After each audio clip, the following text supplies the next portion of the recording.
We're taking apart a Hero of Steel. It's a little water gun, shoots the target.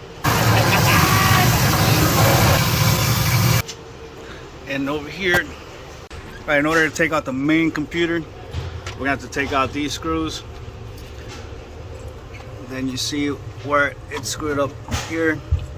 It's all gonna be Phillips screws. Then you have some screws along the lines there. And chances are there's gonna be some on the other side. There you go.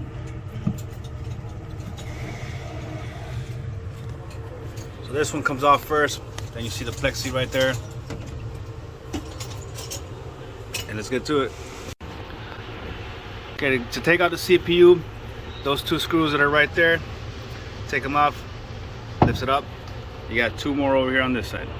Then this piece is gonna come right off. Take that out. Next thing we're gonna do, take these three screws out of here to get to the ones on the plexiglass. Once you have these three screws off, this will just come off. Now you have screw there, screw there. These are all gonna be Phillips. And then you have two on the top. Once you have those two screws and the two on top removed, the plate comes right off. Now here's the CPU. You have three screws there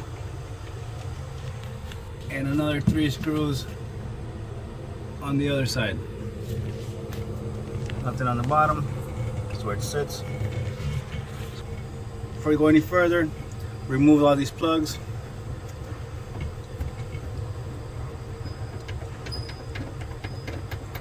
You want to make sure that the machine is not plugged in.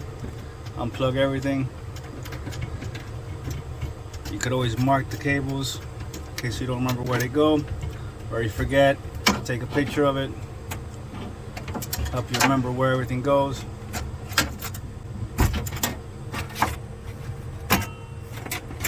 Once it's all disconnected, now you can start taking the screws off.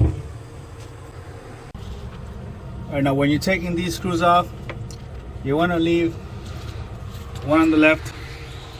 This one right here, you leave that for last. Now it does sit on the base, so it's not gonna fall off. So you're gonna go to that last screw there. When that one's off, then you're gonna go to that one, then you'll pull it off. But you want to at least leave one of them right on there, so you don't want it to fall forward and probably get scratched up or something like that. Now once you have all the screws off, it's still sitting on there. You're gonna just pull it right out. That's it. Now here's your main CPU. Here's your model numbers.